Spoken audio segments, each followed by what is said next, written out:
जब नया नया जगन्नाथ जी स्टार्ट हुआ था वहां पे, कर्मा भाई बहुत छोटी हुआ करती थी। हाँ और वो रोज खिचड़ी लेके जाया करती थी। सुबह सुबह का भोग खिचड़ी का उनको वही लगता था ठाकुर जी को। हाँ पंडित जी लेते थे और भोग लगाते थे सुबह सुबह 4 बजे। तो ये सालों साल चलता रहा। अब कर्मा भाई बूढ़ी हो गई, उनकी घुटनों में दर्द होने लग गया। उन्होंने ठाकुर जी को बोला कि अब से मैं नहीं आ पाऊंगी, मेरे घुटने जवाब दे गए हैं, लाला अब से तुम आना मेरे पास, घर पे आना खिचड़ी खाने।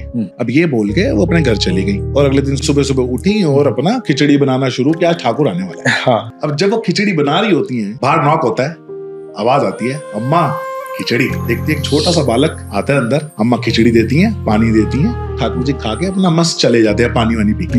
अब ये सिलसिला शुरू हो गया। अब इतने सालों से एक नियम चल रहा था उनका कि रोज सुबह सुबह मंदिर जाना और पंडित जी को देना, पंडित जी भोग लगाते। तो पंडित जी बोले इतना टाइम हो गया कि कर्मा भाई आ नहीं रही आजकल, खिचड़ी का भोग नहीं लग रहा ठाकुर जी को, तो मैं कल सुबह आ रहा हूँ, अम्मा की रास्ते से आऊंगा और वहां पे उनको पूछूंगा कि क्या हुआ, सब ठीक ठाक तो है। तो अगले दिन सुबह पहुंचते हैं तो देखते हैं कि अम्मा खिचड़ी बनाने लगी हुई है। उनको तो नहीं पता खिचड़ी बना रही है। तो जाके अम्मा को बोलते हैं, अरे अम्मा आजकल मंदिर नहीं दिख रहे, सब तबीयत वगैरह ठीक है? तो अम्मा बोली, अरे पंडित जी अब कहाँ, अब तो ठाकुर मेरे पास आता है ना, लल्ला मेरे पास आता है खिचड़ी खाने, तो खिचड़ी बनाने बस आने वाला होगा।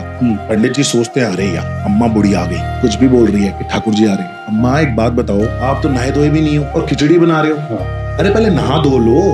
अब अम्मा जी के दिमाग में बात आ गई, हाँ नहाना तो चाहिए, तो ठीक है मैं कल से यही करूंगी। अगले दिन अम्मा उठी, अब अम्मा घुस गई सीधा नहाने, नहा धो के आई, इतने में पूजा करने लगी, पूजा खत्म हुई, इतने में आगे खिचड़ी बनाने लगी। जैसी खिचड़ी के लिए बर्तन रखा, इतने में नॉक हो गया, अम्मा खिचड़ी। अम्मा ने कहा, अरे लाला तू आ गया, अरे आज मैं लेट होगी, तू आ बैठ, मैं तेरे लिए बनाती हूँ, फटाफट बनाती हूँ, खिचड़ी बनाती हूँ। ठाकुर जी बोलते हैं, अम्मा लेट हो रहा हूँ, जल्दी करो फाटक खुलने वाला है। अम्मा लाके खिचड़ी रखती है, गर्मा गर्म धुआं निकलते हुए, और ठाकुर जी फटाफट फटाफट फटाफट खाने लगते, भाग लेते, पानी भी नहीं पीते क्योंकि वहां फाटक खुलने।